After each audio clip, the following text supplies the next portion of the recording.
Welcome to face master இருக்கம். யார் பற்றி பார்க்க போகிறோம்னா, சசிகலா பார்த்தீங்கன்னா லேஸில் எடை போட முடியாது. சசிகலா அவங்க பார்த்தீங்கன்னா அதிமுகவில் மிகப்பெரிய லெவலில் செல்வாக்காக இருந்தவங்க. அது மட்டும் கிடையாது, சசிகலாவுக்கு பார்த்தீங்கன்னா அவங்க ஆதரவோட நிறைய பேர் இப்போ இருக்க முன்னாள் அமைச்சர்கள் நிறைய பேர் பதவி பெற்றதுக்கு முக்கியமான காரணமே பார்த்தீங்கன்னா சசிகலா தான். அப்போ இருக்கும்போது பார்த்தீங்கன்னா நிறைய பேர் வந்து இன்னும் விசுவாசமாக தான் இருக்காங்க. எடப்பாடி பழனிசாமி என்ன தான் பார்த்தீங்கன்னா போயிச்சலான்னு சொல்லிட்டு எங்கள் எடப்பாடியார்னு சொன்னோமே, சசிகலா வந்தால் சசிகலாவுக்கு தான் மிகப்பெரிய ஆதரவு.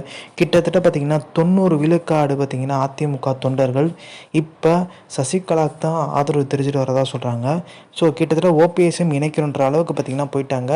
இப்போ சசிகலா ஓபிஎஸ்லாம் இணைஞ்சிட்டாங்கன்னா கிட்டத்தட்ட பார்த்திங்கன்னா ஒரு சமூக ரீதியான பார்த்திங்கன்னா கட்சியாக மாறதுக்கான வாய்ப்பு இருக்குது. இதே ஒரு பேச்சா டாக்கா போயிடும் சொல்கிறக்காண்டி தான் சசிகலா ஒரு வழியில் போகிறாங்க, ஓபிஎஸ் ஒரு வழியில் போகிறாரு. அப்போ எடப்பாடி பழனிசாமி பார்த்திங்கன்னா அந்த மாதிரி வந்து ஜாதி ரீதியாக ஒரு அதிமுக அடமாட வச்சிட்டான்ற மாதிரி வந்து ஒரு கெட்ட பேர் இருக்குது. கட்சி ஒரே நாளில் பார்த்திங்கன்னா சசிகலா பக்கம் மொத்தமாக வர்றதுக்கான வாய்ப்பு இருக்குது. இதுக்கு முன்னாடி பார்த்திங்கன்னா 2014 எடப்பாடி பழனிசாமி சசிகலா காலில் விழுந்து தான் முதலமைச்சர் ஆனார். அது யாருனாலையும் மறுக்கவே முடியாது. அப்போ இருக்க ஒரு சூழ்நிலை அன்னைக்கு எடப்பாடி பழனிசாமி பார்த்திங்கன்னா சாதாரண ஆழமாக இருந்தவர் முதலமைச்சர் ஆக்கி விட்டாங்க சின்னம்மா தான். சசிகலாவும் பார்த்திங்கன்னா டைம் கொடுத்துருந்தாங்க. சசிகலா பார்த்திங்கன்னா அதிமுக ஆட்சி காலத்திலே பார்த்திங்கன்னா சிறிலேருந்து வந்துட்டாங்க. 2021 சட்டமன்ற தேர்தலில் பார்த்திங்கன்னா எப்படி எடப்பாடி பழனிசாமி பெர்ஃபார்ம் பண்ணுறாங்க பார்த்தாங்க. அதுக்கப்புறம் மிகப்பெரிய லெவலில் 10 தோல்வி பார்த்திங்கன்னா எடப்பாடி பழனிசாமி தலைமையில் சந்திச்சிருந்தாங்க.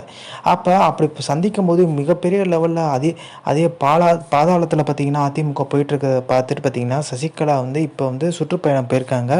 ஸோ ஜெயலலிதா வேறு, எடப்பாடி வேறு. ஜெயலலிதா அதே மாதிரி எம்ஜிஆருக்கெலாம் மிகப்பெரிய செல்வாக்கு இருந்துச்சு. எடப்பாடி பழனிசாமி பார்த்திங்கன்னா அப்படி அந்த மாதிரி வந்து அனுசரணையாக போல். ஜெயலலிதா பார்த்திங்கன்னா அவங்கள எதிர்த்தவங்களையும் பிற்காலத்தில் சேர்த்துக்கிட்டாங்க. எடப்பாடி பழனிசாமி அப்படி சேர்த்துக்கிற மாதிரி இல்லை. ஓபிஎஸும் பார்த்திங்கன்னா வெளிப்படையாக கேட்டார், வாங்க எல்லாம் ஒன்றிணைச்சு பயணிக்கலாம்னு சொல்லிட்டு. சசிகலாவும் சொல்லியிருந்தாங்க எல்லாருமே அணியில் பயணிக்கலாம், அப்போ தான் வந்து திமுக வீழ்த்த முடியும்னு. எடப்பாடி பழனிசாமி கண்டுக்கவே இல்லை. ஸோ அதன் விளைவு பார்த்திங்கன்னா எடப்பாடி பழனிசாமி இல்லாத அதிமுக உருவாகிறதுக்கும் அதிகப்படியான சாத்தியங்கள் இருக்கதான் சொல்கிறாங்க. ஸோ இந்த இன்ஃபர்மேஷன் பிடிச்சா லைக், ஷேர், சப்ஸ்கிரைப்.